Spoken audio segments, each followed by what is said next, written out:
organized by the Mohammed bin Rashid Al Maktoum Knowledge Foundation alongside the United Nations Development Program. And I just want to mention that there are simultaneous translations to Arabic available for all those who need it. You just click the globe button, you choose Arabic, and you mute the original sound. My name is Youmna Naufal. I'm Director of Communication at Brunswick Group, based in the UAE. And I'm very happy to be joined today by Mr. Neil Petch, the chairman of Virtugroup, where he actively assists over 300 entrepreneurs and startups to conceive, plan, and build their businesses on a monthly basis. After launching Virtue Zone as the first private company formation business in the region over 12 years ago, Neil has led the company to set up more than 45,000 businesses, making it the largest, fastest growing, and best known setup operator in the Middle East. So we're very excited to talk to him today. Just to give you a little bit of background, this series is driven by keenness to establish pathways for knowledge transfer and dissemination while contributing to achieving sustainable development and shedding light on different opportunities and challenges of building businesses and growing them during what has been a very difficult year and a half now with COVID-19 that completely changed the paradigms of the world economies and specifically affected small and medium businesses, which is really our topic today. We're talking about how COVID-19 has challenged, but also maybe created opportunities for SMEs during this time. So I want to welcome Neil Petch. Neil, are you with us? I certainly am, Youmna. Thank you very much for having me, and NBRF, you guys are amazing. Thanks for putting this on for everybody. And by the way, it's not about you learning from us, it's about us learning from you. So I hope you're going to get some good questions as a result of this this conference call. Yeah, we're actually, it's interesting because you cannot mention COVID-19 without mentioning what it's done to the world economy and how literally it highlighted the financial fragility of many businesses, right? And today, yet there are some success stories. There have been small businesses that have been resilient. And I want to hear, as an expert in the industry, I want to hear your takeaway from what you've seen in the last year and a half. All right, well, Youmna, firstly, I want everyone listening to know that we're not going to throw a whole load of cliches at you. Everyone, I think in the first few months of COVID, there were millions of emails about disruption and so on and so on. So perhaps because I'm very honored to be on this panel, I represent a big, very small company. So we've got quite big, given that we're small, and I've had the opportunity over the last year or so to sit with some infinitely larger companies and better leaders, and I have learned from them. But it really has given us opportunities, and I'd like to take you all back, and I'm going to try and, of course, there's examples of we saw that a unicorn was created in the food preparation and delivery service here in the UAE last week, which is amazing. It's just fantastic to see that sort of thing. But a lot of people listening will be like, yeah, but that doesn't apply to me. I'm just running my standard job. I'm trying to keep my head above the water. What can I learn? And I'm going to try and share that with you so that you don't just hear me throw banalities at you. Youmna, if I start doing that, then shut me down immediately. No, but I'll probably have some questions for you. But no, go ahead, please. The floor is yours. I'm going to ask you all to rewind to last April. We were just about to launch Virtue Zone China. We had a whole team ready. We were, going for it. This was our chance to spread the message that the UAE is the best place in the world to set up your company. And suddenly there was something going on in China that we didn't really know about. We thought, oh, that's miles away, that'll never affect us. And then before you knew it, I was sitting, I'm one of 3 shareholders in my company. We were sat in my kitchen and we were faced with some really, really difficult questions. And we didn't honestly know what the answers were. And, you know, if I had a crystal ball at that stage, I would never have forecast what's happened in the last year. We were facing, if you remember, total lockdown. We were, you know, in the case of my particular industry, I mean, thank heavens I'm not in events or something like that, but in my industry, in order to set up a company, in order to set up a bank account, you need to meet someone, or you needed to meet someone face to face. So you needed, if you were an Englishman, a Canadian, a Russian, an Indian, you needed to come to the UAE to set up your company. And suddenly you couldn't do that. And then later on in the year, you could, but if you came here, certainly in the case of the UK, for example, you'd have to quarantine for 14 days. So we cut to a 3-day week. And the first thing that taught me is that when we invest in our company, and again, here is a potential cliche, but when you invest in your staff over years by giving them the best health policy you can, by giving them the best working environment, by trusting them, then that comes back. It gets paid forward. So our staff clubbed together. We didn't want to make redundancies. We were able to avoid that. We all cut to a 3-day week and we set ourselves targets. So even in the dark times, give yourself something to achieve that is just out of reach of your fingertips. And, you know, again, now fast forward a whole year, and this is like reading the last chapter of the book at the beginning of our chat, Youmna, but we are hitting record new business revenues, new business. Now, renewals is a large part of my business because if someone sets a company up, then hopefully it does well and they renew every year. So that's a huge part of my business, a little bit like Netflix. But the new business is surely the best barometer of how things are doing. How on earth are we setting record numbers when still it's very difficult to travel? Let's have a look at that. And the first word I would use, and please jump in with any questions, the first word I would use is that every business owner, and indeed everyone working in a business, and you're going to have heard this word a million times, but I'm going to try and give it some actual facts behind it, faces the opportunity or the need to disrupt. Now you've heard that, that's been in 1,000 speeches and articles and stuff, but what does disrupt actually mean? Let's make sure that it's not just a cliche, ooh, I have to disrupt. It doesn't necessarily mean to pivot from one thing to another. A lot of, you know, manufacturers of certain products flipped to manufacturing, for example, ventilators. That's a traditional pivot, and some people are able to do that. But it just means that, you know, that there are different things that you can do.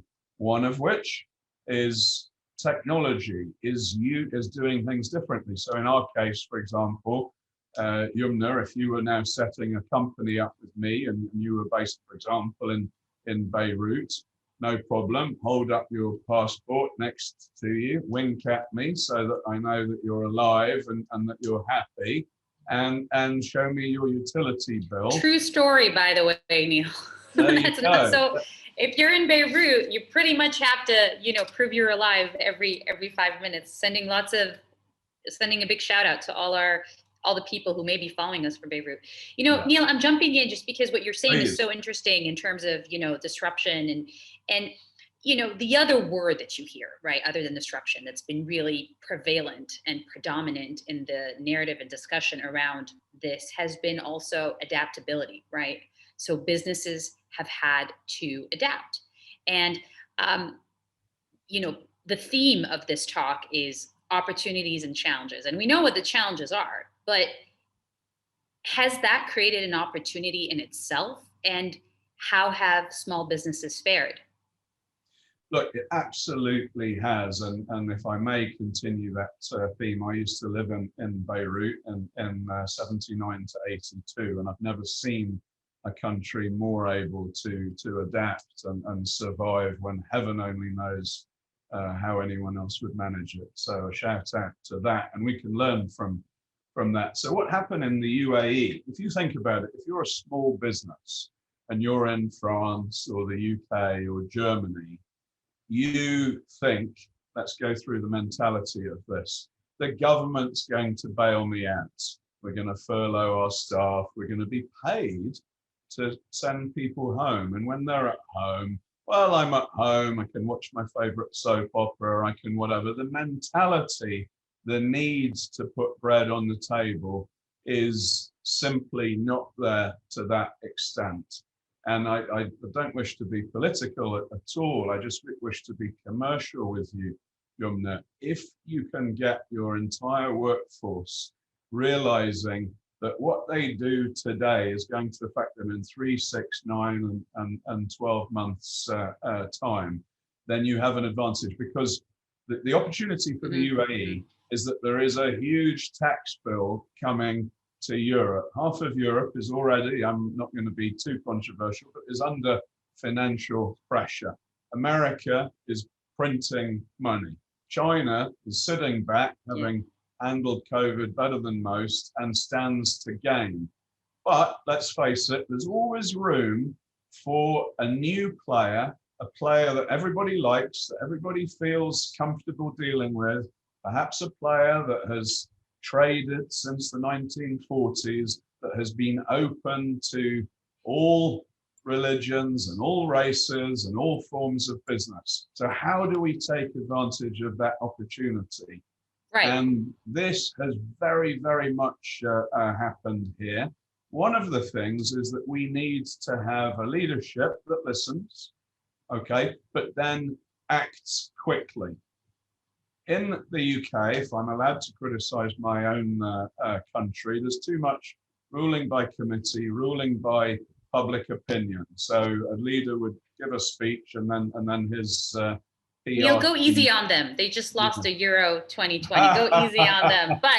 But you know, what I'm loving here is that, you know, you're talking about opportunities, and our audience members are starting to ask questions, and I'm sure a lot of them are very keen on getting some answers from you. So I'm just going to take a few, and we want to thank our audience members for their questions.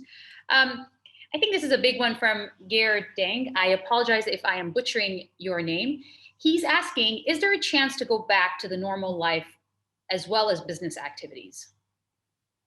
Do you see that? Well, yes, I would say to you, I'm sorry, I don't know where the question is based. I'll read them out. Don't worry, they're in the Q&As. Let's assume that you're not in Dubai, but that you are. We have done an amazing job preparing ourselves that we need to go back to business. And to continue my theme, because you know the way the UAE is set up, we don't tax people in order that we can provide that kind of safety banner. So the businesses need to contribute themselves. But what that means is we bounce back faster. The UAE and its vaccine policy absolutely leads the world. So that if you're a business person, during difficult times, invest in market share, invest in when it's cheapest to gain customers, that's when you should be doing it. The country has invested in a vaccination program. It's invested in being quite harsh at the beginning, but having firm leadership. And we want, the worst thing in the whole of the last year was not knowing. My mother is in Cape Town. I can't get her over here to the UAE. And the policies keep on changing, and they're changing because the new variant and so on and so on. Uncertainty stresses you and it kills confidence. So you need firm leadership, Youmna. Next question. Yeah.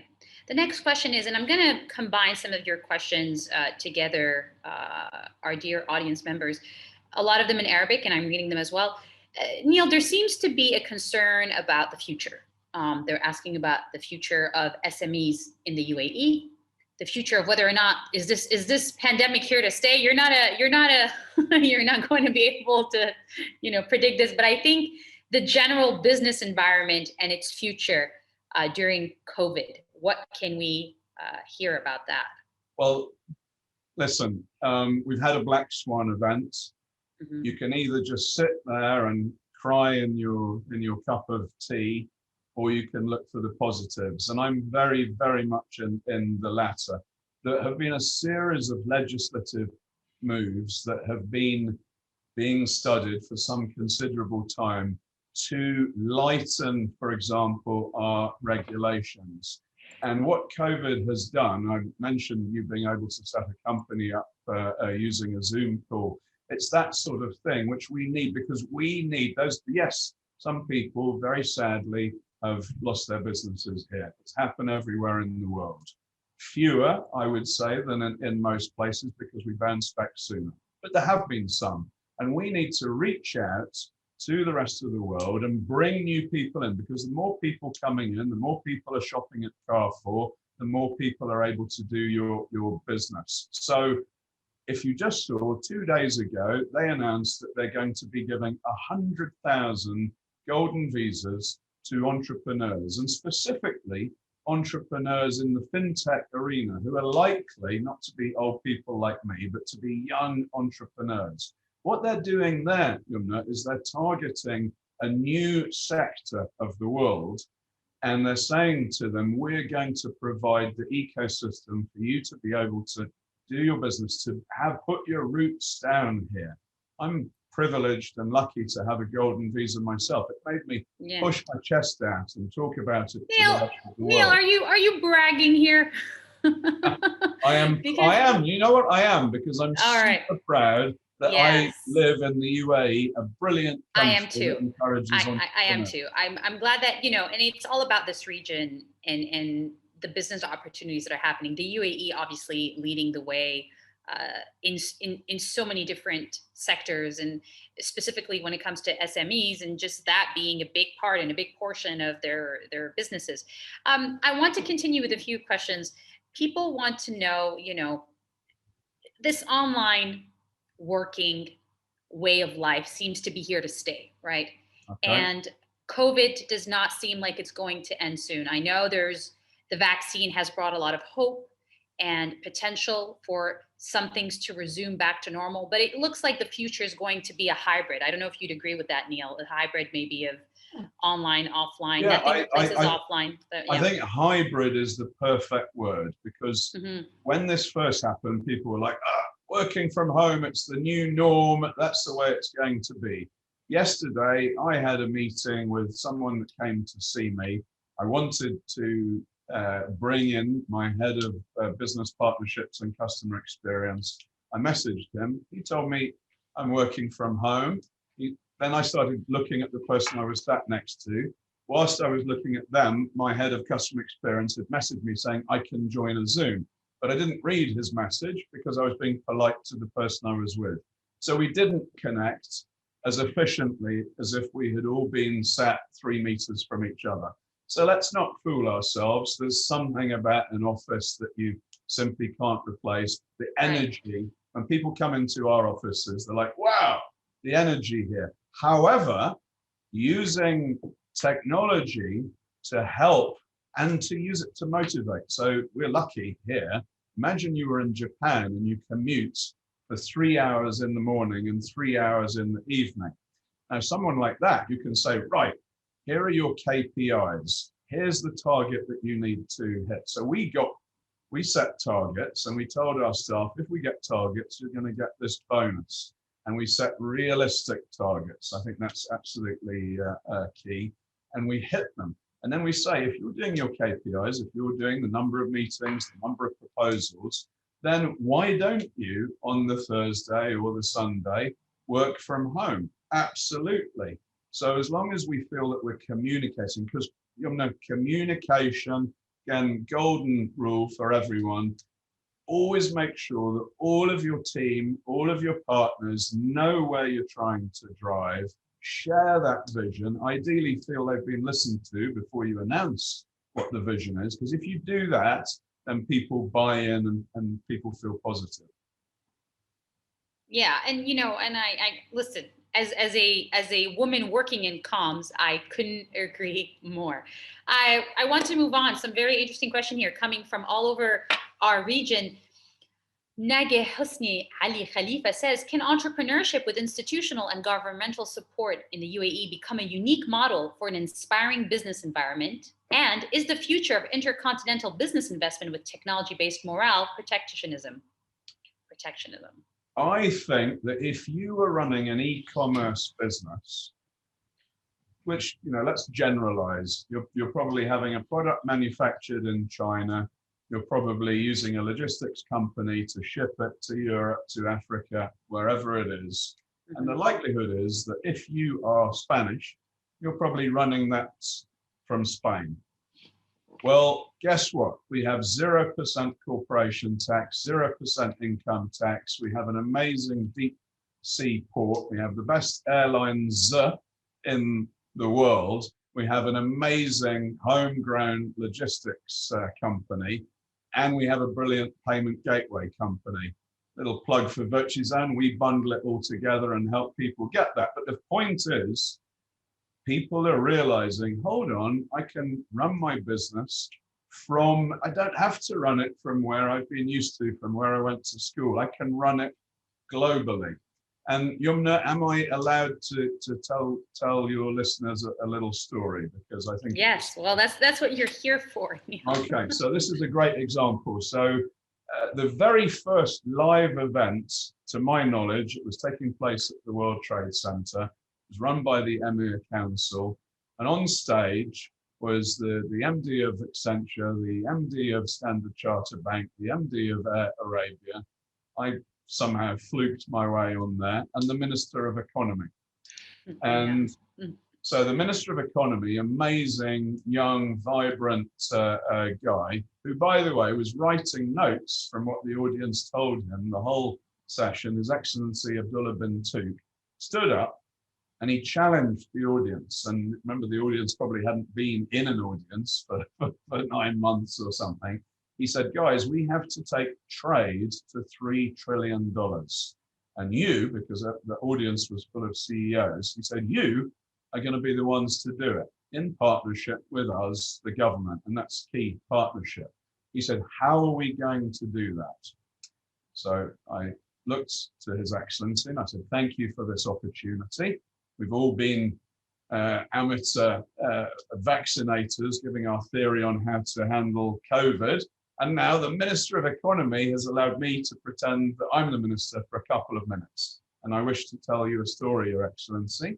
So I have a friend, he's a Scottish businessman, does property, based in London, very, very successful. Brexit happened, he moves to Portugal. Great tax benefits in Portugal, lovely weather, great golf courses. COVID happens, he happens to be in Dubai. He's staying at the Atlantis Hotel. He got a global nomad rate. So he was staying in the Atlantis Hotel. He ended up staying for 3 months on an amazing rate. So I asked the audience, did you know there's a global nomad rate? No. Secondly, he set a company up whilst he was here. And the reason he set that company up is because he has a fund in the Cayman Islands. Portugal has blacklisted the Cayman Islands. So if you repatriate the profits of that fund to Portugal, it's 35% tax. If you have a company in the UAE and you repatriate the profits, 0% tax. If your UAE company issues dividend to shareholders in Portugal, totally legally, 0% tax. You've just seen that the UK has raised corporation tax to 25%. Israel is 23%. America is 40%. This is the UAE government's investment in our future. I said, tomorrow he's coming to my office because we, in conjunction with the government, have been able to vaccinate our customers.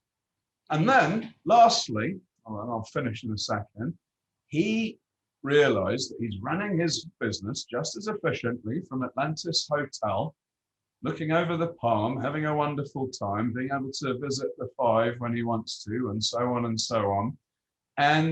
But his friends are all in London, and his friends teased him about one thing. So he thought, you know what? I'm going to have a hair transplant. So he had a hair transplant. So, Your Excellency, this guy is now more tax efficient than he's ever been. He's safer than he's ever been, and he's got more hair than he's ever had. He's a happy guy. Guess where he spent his money? The UAE. But what we need to do, more people like him, we need to attract them. We need to send that message internationally. And in order to do that, we need to free things up. So the theme of today is COVID and how do we pivot? One of the biggest things is legislative change to enable us to bring in the right people and the right money, but enable them to do it easily, speedily, cheaply, and with trust. So too often we've been a bit confusing. You know, one of the reasons my company does well is because it's quite a complex route to navigate, to set your company up and to get your visa and so on. It's quite easy to take the wrong steps. We need to make that simpler. Yes. And, you know, I guess the takeaway from your story is, you know, there are opportunities, keep it simple, as they always advise us. And however, you know, and I think this speaks to your business model, right? And being smart and being able to, again, adapt during times of crisis. This crisis, really the likes we haven't seen in 100 years. However, tech saw a boom, obviously. The online industry saw a boom. E-commerce saw a boom. And I want to report this. I want to report this question, report it to you, saying that Muhammad Shahid Rasul is saying the SMEs in the hospitality sector were badly affected, right? Obviously, travel, tourism, events, car rentals, amusement operators. What are the opportunities for them, right? So let me give you an example. There are some businesses that you simply, even if you're a magician, there's something that you can't do about. Emirates Airlines is a business that has, you know, done amazingly for so many years. It's obviously taken a hit, but it took much less of a hit than it could have done. And the reason is that it managed to analyze very, very, very rapidly. There was a huge increase in cargo. And the way it did that, and it was all about financial modeling and data analytics. So we've all got data in our company. I'm interacting with thousands of companies, and the more I know about them, the more I'm able to feed them stuff that is of use to them. These are strategic moves that when you're rushing around, I forget the polite expression, but like a fly that is being very busy, it's difficult to be strategic about your company. You've got to look for the positives. When business is a little slower, when there are less customers coming through the door, it's an opportunity. Perhaps it's just simply to, if you're a restaurant, to have a renovation of the restaurant. If it's a business, it's a chance to shut your computer systems down for 2 days and do an upgrade. These are strategic things that do give you pain, that do cost money, but they give you less pain than if you're doing it in the normal times. So it's seeking to take opportunity. And it's not just, you know, you've got to think you are competing against your competitors.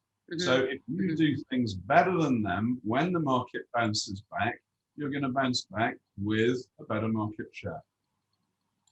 Yeah, and that makes sense because it's, you know, again, you have to kind of change it so it suits you, your business, and the environment that you're in. Absolutely. Don't flow in the current. Make your own route.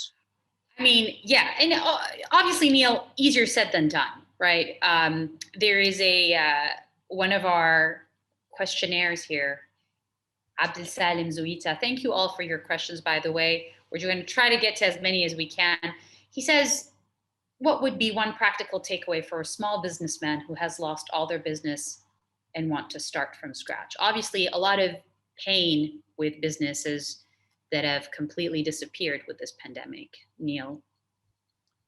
Absolutely, and my heart goes out to the gentleman that mentions that.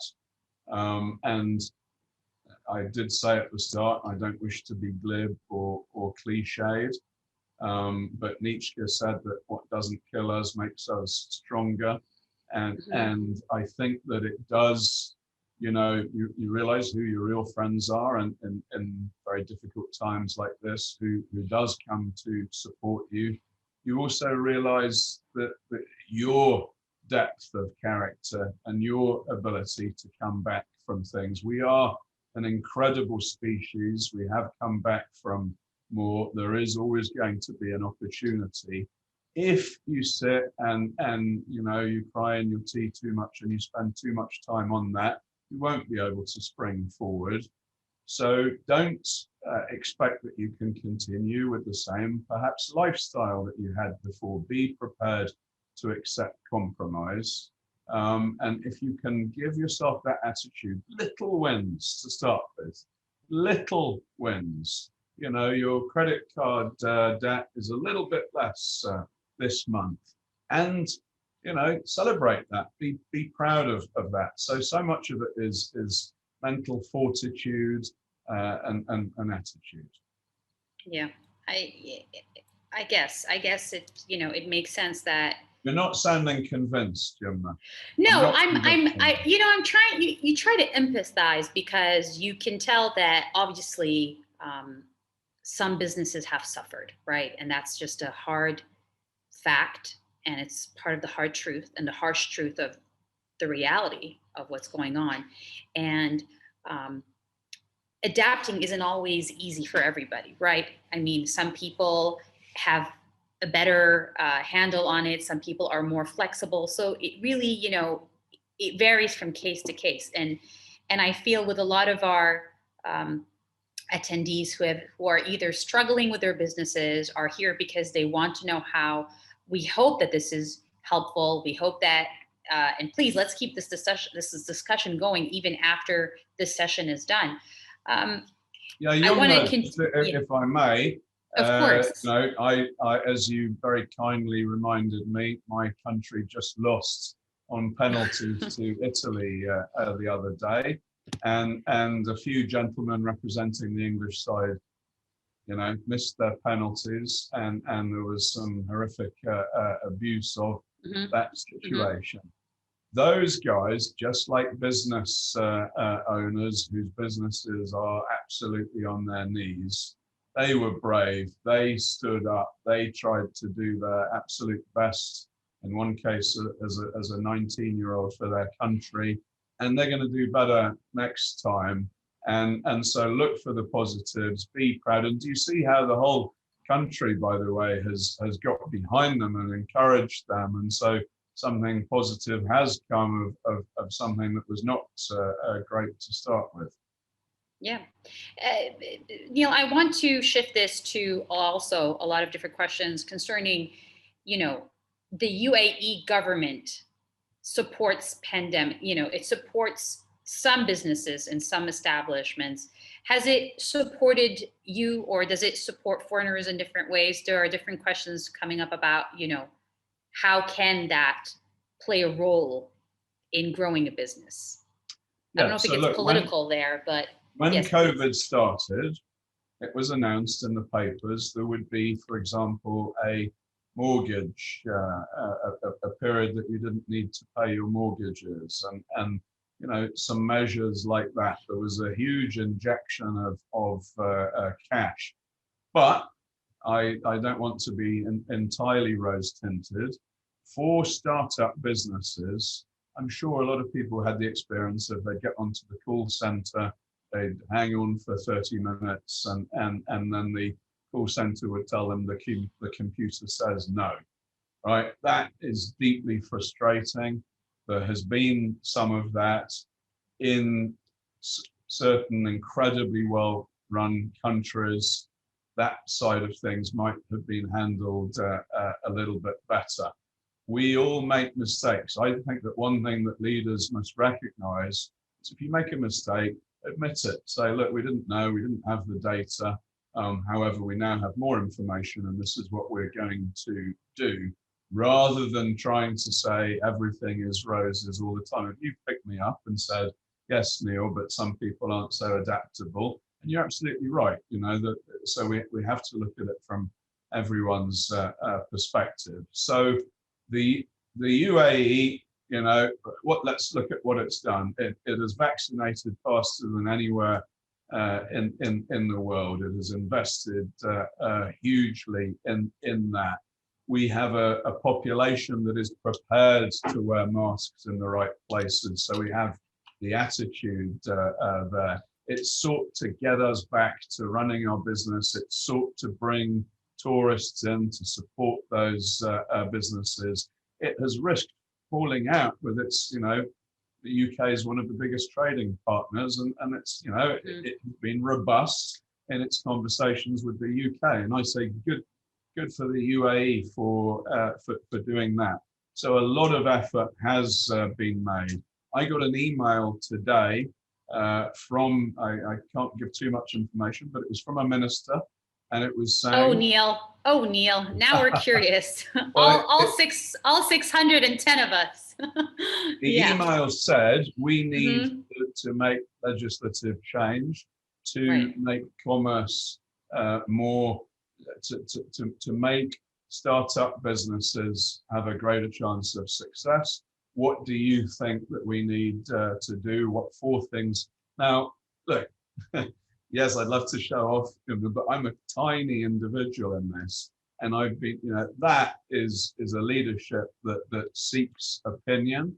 And I happen to know that they've made changes very, very speedily to facilitate that. And what I would encourage, we've got 581 people I can see listening to this. Guys, you have an ability to actually make a difference and to change. So if you have questions that you want to put, you know, we have a minister of startups, a minister of entrepreneurism, a minister of AI. I don't know anywhere else that has recognized these areas where we can grow so fast. I don't know a country that has said we want 100,000 fintech entrepreneurs, because each of those entrepreneurs is going to bring 10, 20 people with them. But you've got to ask.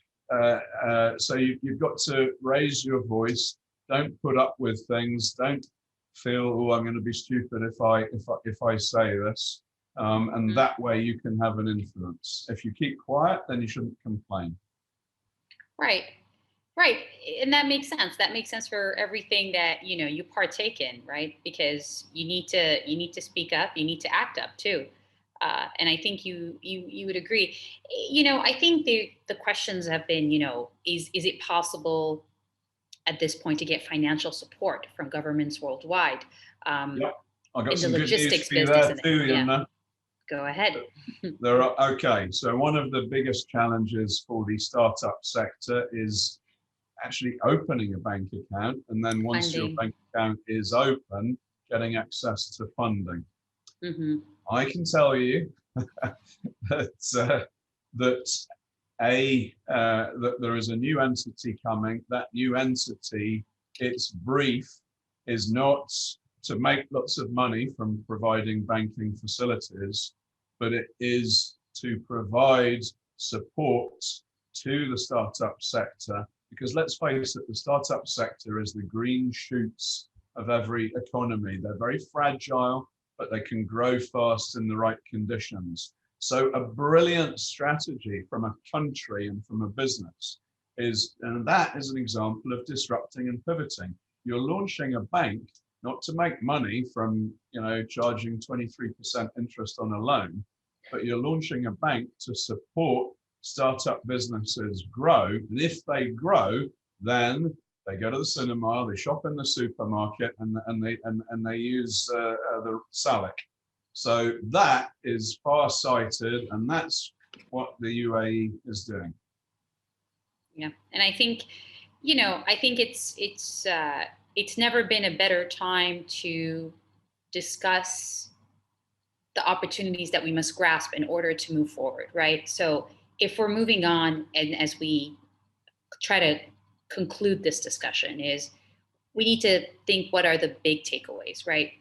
So obviously, the harsh reality is that, yes, a lot of businesses have disappeared, a lot of businesses have suffered, but there are opportunities. And a lot of our questions here revolve around, Neil, what are the top 3 things entrepreneurs should have, the skills they should have? What is the landscape going to look like post-COVID, if there ever is a post-COVID, and for entrepreneurs? And most importantly, what are the opportunities that can be presented to us? Okay, the old top 3 question. So I'm gonna say that the first and the biggest change is nothing to do with an industry or anything. It's looking at your own attitude to things and how you can do things differently.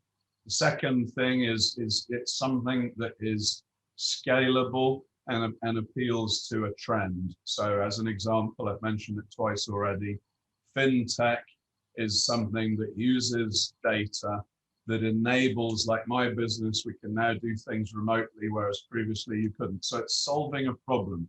Can you solve a problem that people have? So a problem that people have is they're not so able to socialize as they used to be, and we as humans like to socialize. How can you solve that situation? So that is a key. Scalability, ability to reach across other countries and reach out to people. So the UAE in the last couple of months opened up a completely new market that is only 3 hours away from here, and it has set it up so that it can allow global businesses to be structured here. That was never the case before. I've got to tell you, the number of people coming into my office saying, Neil, can you help me get my kids to jump the waiting list at school? Can you help me get a villa on the Palm? We are experiencing a brain gain at the moment. These are, yes, this is just a certain category, and I apologize to those not in this category, but we are having high net worth individuals who've got very successful businesses in Europe or in Australia. I mean, look at what's happening in Australia at the moment. If you're feeling, I mean, they've just kicked the can down the road, and every time 4 people get COVID, everything locks down again. It's not a solution. So there are going to be more people coming here. That's a particular sector of which it's so. If you see that the middle class is expanding as it has done in India, for example, over the last number of years, then look for the products that appeal to that sector. Look for changes in habits that come as a result of this. So I always think I go to the loo, wash my hands, and then immediately stick my hand on the door to open it, and think, well, that's not the right way it should be. I should wash my hands after I've opened the door. That's an example of using your logic to think about. Yeah, they've changed the whole rules of the game, especially if that was not the case before. So anyone that can solve that, please let me know. I'll invest in it. No, that's and also, I guess we haven't mentioned that word, but I can't think of opportunities without thinking of creativity, right? And really utilizing the business landscape today to kind of come up with new ideas and maybe try to pitch them, maybe try to get somebody to listen. I mean, that's really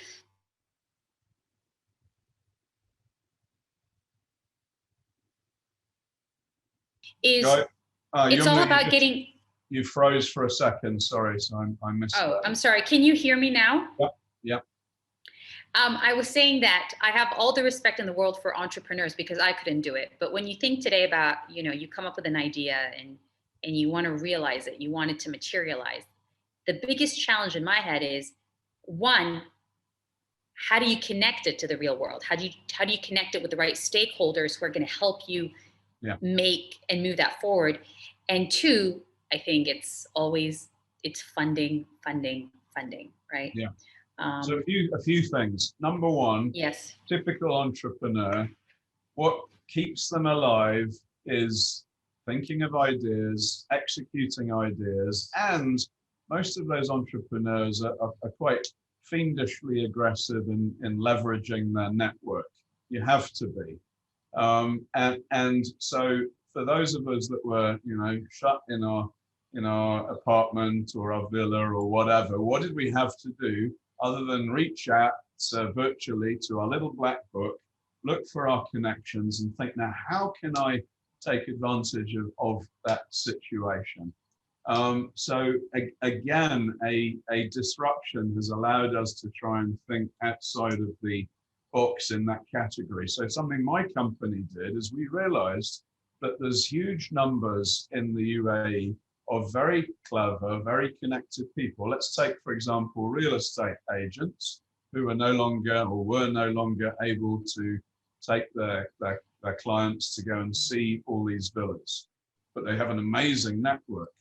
So these are the sort of people that can make passive income. So we've had a huge referral campaign, recommend a friend to use Virtuzone. And if you do, then you join, you go on an app and you can follow what it's doing for the person that you recommended and what it's doing for you in your pocket. So that is passive income, taking advantage of knowing that people with an address book will have time on their hands. So that was us trying to be creative in our own small way. Look for the same thing within your business. Right.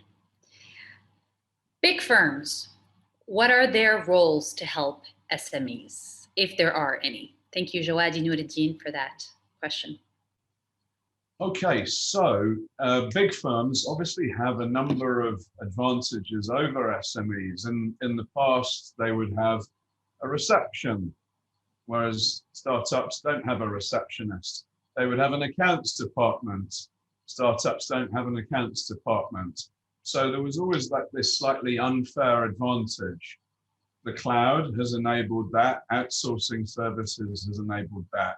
What can those larger companies do? Well, the first thing is, do they want to help the startups? Let's face it.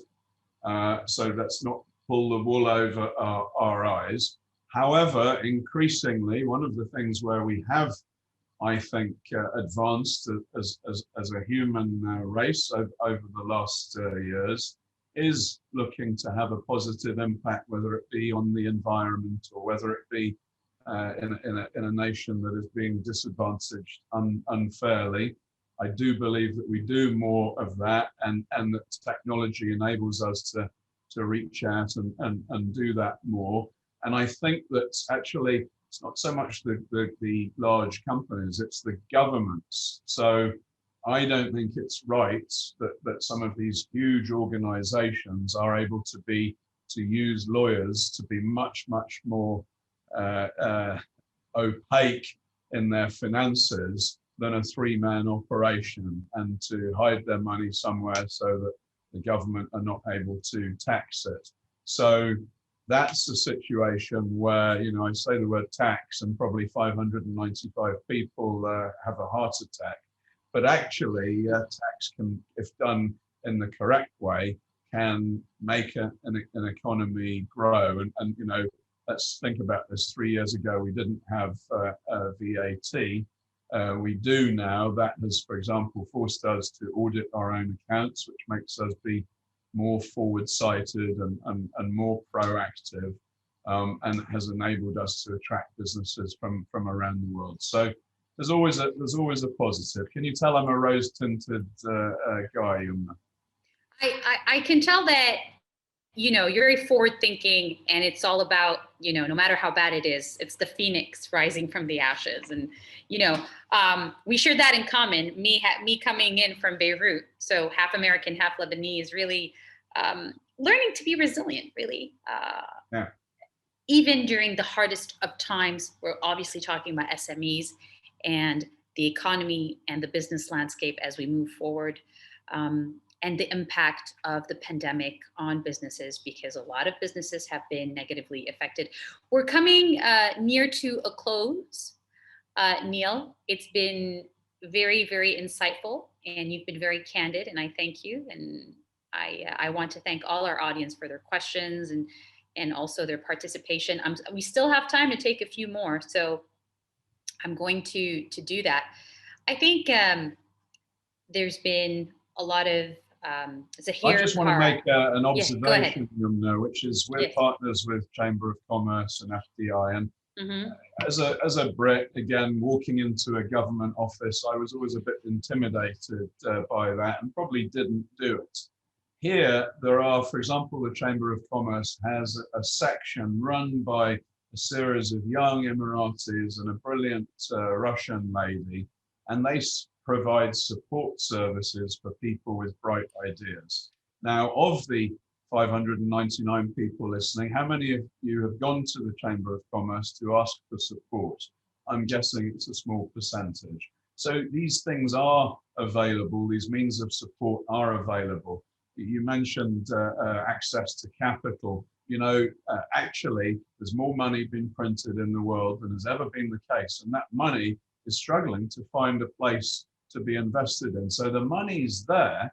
You've just got to find the people that want to provide it and show them that you have the fundamentals right.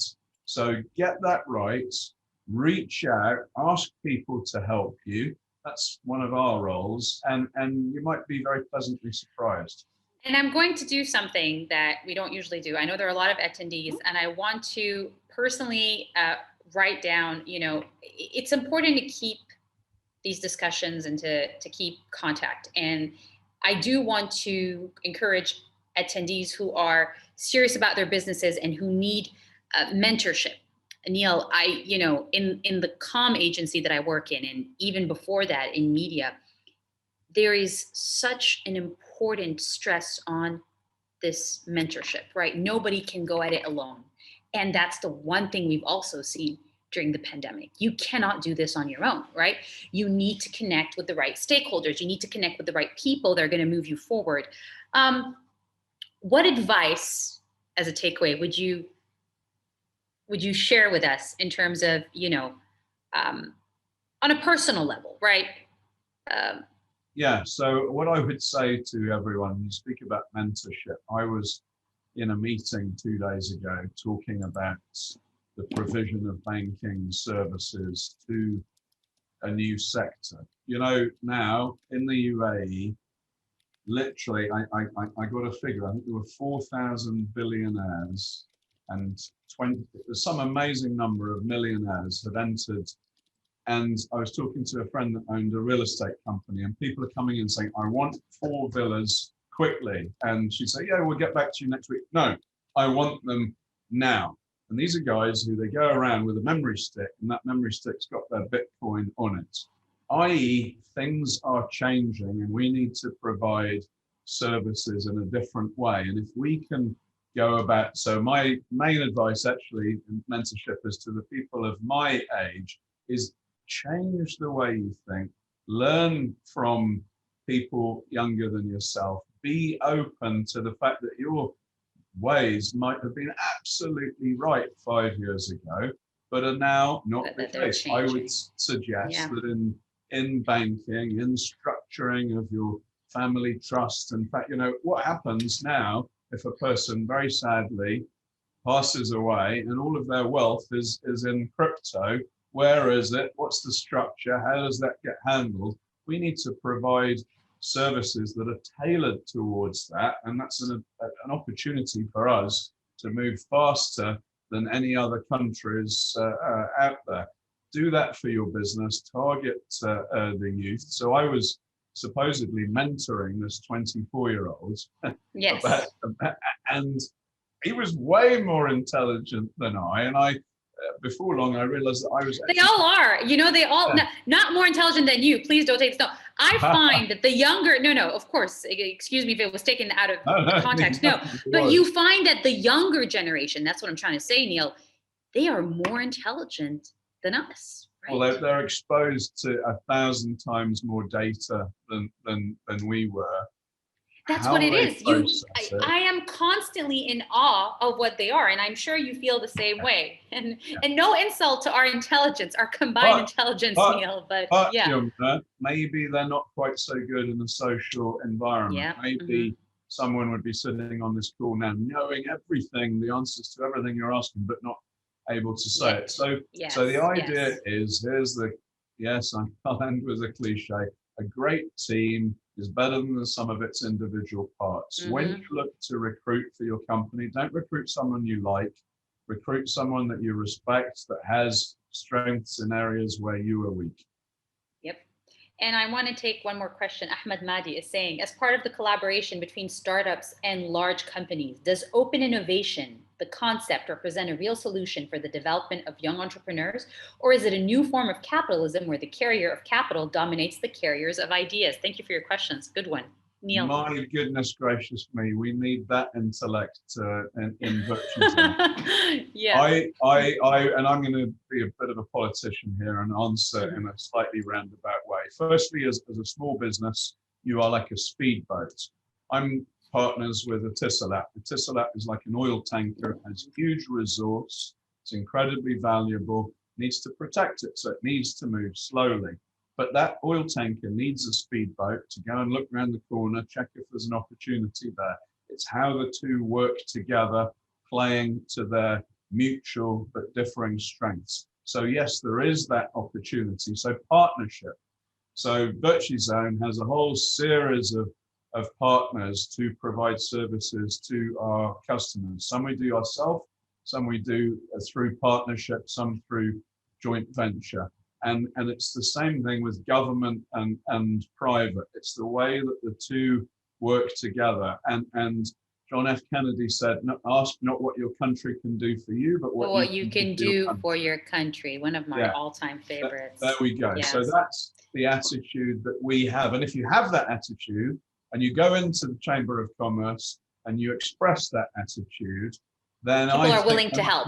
People are willing to help. Yeah.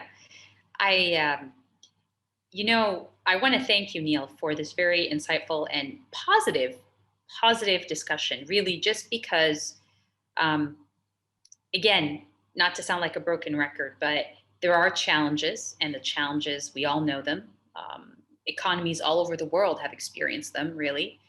But in the UAE specifically, there are pockets of opportunities, great ones. And according to what you're saying, also, everybody willing to lend a helping hand should you go and seek it, right? This proactivity is important. Proactivity, creativity, flexibility, adaptability. What else am I missing? Just to continue my thread, and we'll end on that. Guys, when you go on holiday, turn your phone off and relax and chill, because stress is the worst thing. It's the enemy of creativity. Allow yourself, here's a way you can disrupt. For example, me, I'm obsessed with not having an unanswered email in my inbox. At the expense of prioritizing tasks correctly. I just can't have those solid black hole things. I'm the same way, yeah. Yeah, but that's not the right approach. When you go on holiday, recharge, accept that you're not going to make $1 million in July and August. Recharge and come back refreshed, and tell the people that you work with to do that as well, because we really have had a stressful time.